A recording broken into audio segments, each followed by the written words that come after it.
Good morning, 8th grade Bible class. It is a little early at the recording of this video, but I hope you are all well. Please remember, as you try to stay focused in the last day before you guys head off to spring break. So well done. You almost made it. Push through today, and then you will have a week of freedom-ish. So we've been walking through the Old Testament. Particular in the third trimester, we are looking at the reigns of the kings of Israel. So we've looked at the end of David's reign.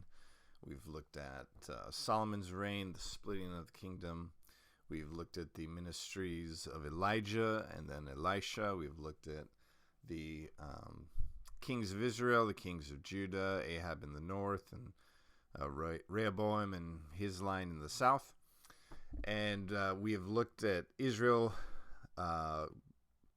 continuing to pursue idols, and to do so really at the cost of their life. God has repeatedly warned them, repeatedly sent judgments to bring them back.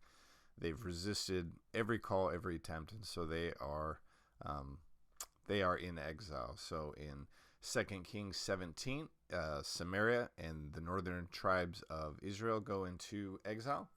And then in 2 Kings 25, Judah and Jerusalem get taken off to Babylon. So the north goes to Assyria, the south goes to Babylon.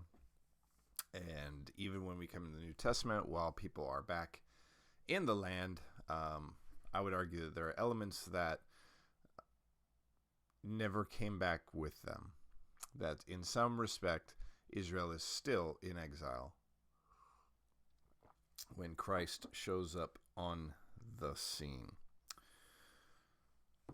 So with that as the framework, we started looking at the major prophets who are ministering in that time period, right prior to the exiles, and some during, and some just a little bit after that. And so that's the time frame within we're working. Isaiah prophesies in the south, so he's in Jerusalem, and he is prophesying to the line of David. And as you remember, we looked at the book of Isaiah. Now, Isaiah is one of my absolute favorite books in all of the Bible, and it pains me that we get to spend so little time looking at Isaiah. But Isaiah is what we called a legal defense in a bit of a divorce case. It's basically God defending his actions in the sense that he has not been covenantally unfaithful. He has been faithful to his covenant. It is Israel who has decidedly, repeatedly, and stubbornly been unfaithful to the covenant, and they refuse absolutely to obey. So that's the kind of the way that the tone of the book starts. So you could think of chapter 1 through 39 as the I did look up a alternate chapter outline for you. 1 through 39 is the wrath of God, and then 40 through 66 is the redemption of God. I know that wrath starts with a W and redemption starts with an R, but they both make that R sound. So the wrath of God, 1 through 39, the redemption of God, 40 through 66, and that's what some would call, I think I referenced it in the last video, the book of comfort. It's because in chapter 40, verse 1, the whole tone of the book switches. It says, "Comfort, O comfort my people, says your God. Speak tenderly to Jerusalem." And so it's not that the exile is ended yet at the time of that writing. What's going on is that, excuse me, what's going on is God is speaking through Isaiah, comforting words that when he brings Israel back from exile, she will need to hear these words. And so 40 through 66 have some of the absolute richest, deepest, most wonderful Old Testament allusions and passages speaking of Christ in all of the Bible. There are sections in Isaiah that are really unlike anything else we've found in the Old Testament. Illustrate a few for you. So Isaiah 40, roundaboutly, verse 28. Have you not known and have you not heard? Yahweh is the everlasting God, the creator of the ends of the earth. He does not faint or grow weary. His understanding is unsearchable. He gives power to the faint, and to him who has no might he increases strength. Even youths shall faint and be weary, and young men shall fall exhausted. But they who wait for the Lord shall renew their strength. They shall mount up with wings like eagles. They shall run and not be weary. They shall walk and not be faint. What you're going to see if you just were to kind of leaf through this section of Isaiah is the emergence of one who's called the servant of Yahweh. And what that is not a reference to is this is not saying like, hey, there's going to be a judge like Samson or Ehud or Barak or any of the other judges. It's not going to be like there's a prophet coming like, well, Samuel. I almost said First Samuel. Like Samuel or even Elijah and Elisha. What we're looking for in this servant is something beyond anything else we've ever seen.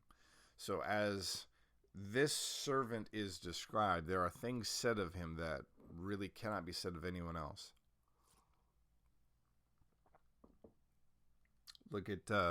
Turn, hopefully you have your Bibles open, and hopefully you're following me along. Turn in to Isaiah 42.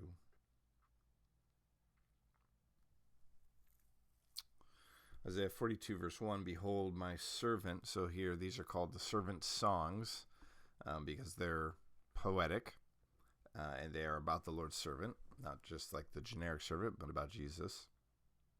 Second person Trinity. A little anachronistic to say Jesus at this point. Behold my servant, whom I uphold, my chosen one in whom my soul delights. Now listen to this language and be thinking of what happened at the baptism. I have put my spirit upon him. He will bring forth justice to the nations. He will not cry aloud or lift up his voice or make it heard in the streets. Now listen to how gentle and tender this coming servant of Yahweh will be. A bruised reed, that's a piece of grass that is like bruised and bent on the verge of being snapped off. A bruised reed he will not break, and a faintly burning wick he will not quench. So a candle where the flame has gone down to, it's so small you don't even know if it's there yet, and the temptation is just to snuff it out. He says, a bruised piece of grass he won't break off. A faintly burning wick he will not quench. He will faithfully bring forth justice. Now, you should have a note, hopefully. Verse 4, he will not grow faint or be discouraged. You should see a note there on discouraged. It should say, or bruised. Why is this one perfectly qualified to be that single servant that rules on behalf of Yahweh? Why is this one perfectly suited to deal with us in our bruisedness or our smolderingness, basically our sin as pictured by smoldering or being bruised? Why is he qualified to do that? Well, verse 4 says, he will not, and the Hebrew says he doesn't smolder, he isn't bruised. So the sense is Jesus is a most gentle and careful Savior with us. So even when he deals with us in the middle of our sinfulness, he does so in a very, very tender way. And he's suited to do that because unlike us who are bruised and smoldering, he isn't those things. He doesn't have the sin in his life that we have in our lives. And so he's able to help us. He's able to, as the book of Hebrews says, identify with us in our weaknesses, being tempted in all ways as we are, and yet without sin. So Isaiah continues to go through and show that not only is this suffering servant, or the servant who is coming, he's not just tender, chapter 42, verses 1 through 4, and careful in bringing forth justice, but he's also strong. Verse 15 of chapter 42, I will lay waste unto mountains and hills and dry up vegetation. I will turn over rivers. I will dry up pools. I will lead the blind in a way that they do not know, in paths that they have not known. I will guide them. I will turn the darkness into them light, and the rough places into level ground. These are the things that I do. So don't be mistaken. This humble, meek, gentle servant who has the Spirit of Yahweh on him, as we see from his baptism, when he comes, do not be mistaken. His meekness and humility does not mean that he is not strong. Oh, he's very, very strong. So he's able to judge and to deal out judgment, and he is able and will care for all of his flock. Continuing through, again, we don't have time to walk through all of these, but you will have for your homework, so that's going to be fun. The big one that we want to consider is Isaiah. Well, let's take a quick stop in Isaiah 49, verse 6.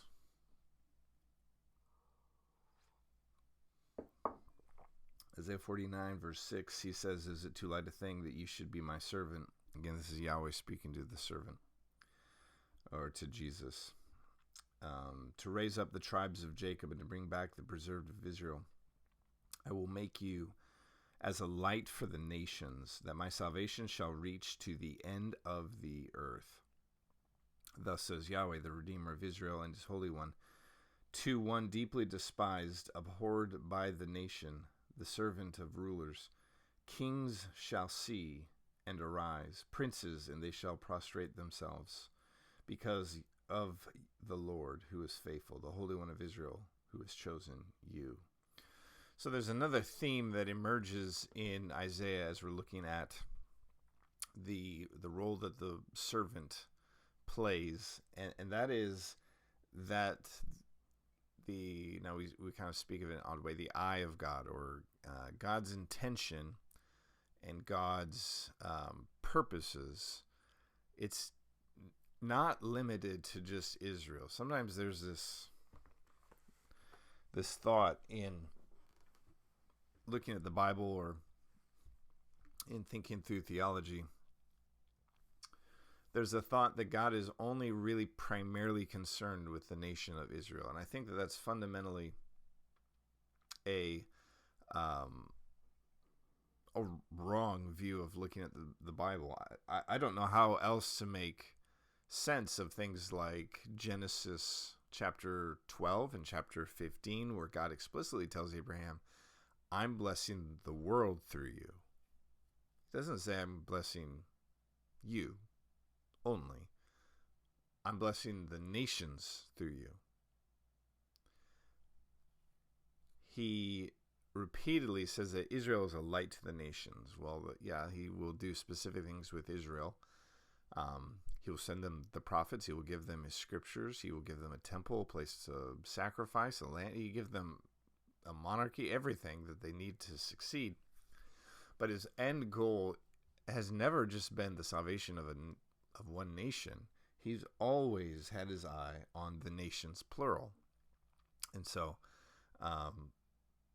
is it it's here where it says, I will make you a light for all nations. And then you've got Psalm chapter 2, ask of me, and I will make the nations your inheritance and the ends of the earth your possession.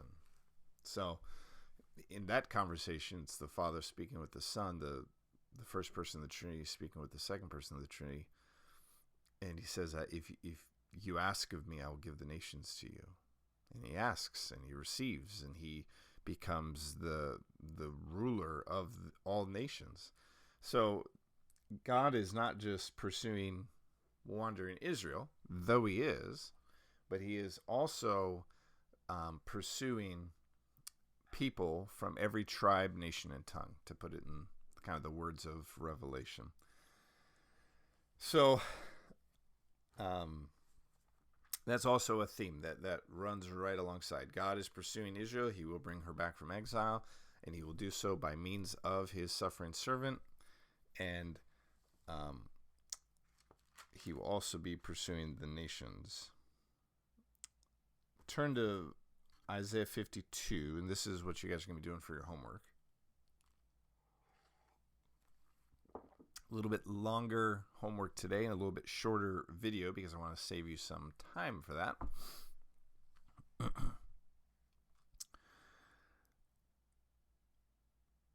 52, verse 13 begins a new section for the servant. Behold my servant. So here there's obviously a section break. He's beginning a new discourse on what his servant is like. That runs through the end of chapter 53. Now, what I want you to do, and it might just be easier for me to explain it here, I'll also put it in writing. I want you to spend, looks like with the length of this video, 20 minutes. I want you to spend 20 minutes walking through 52:13 through the end of 53. And I want you to make a bulleted list, complete sentences, please, of all of the ways in which we see these are descriptions of Jesus. So let me demonstrate it for you so that you get a sense for what I'm looking for. So we're looking at the servant, and we know that he will come down the road, and that his name will be Jesus.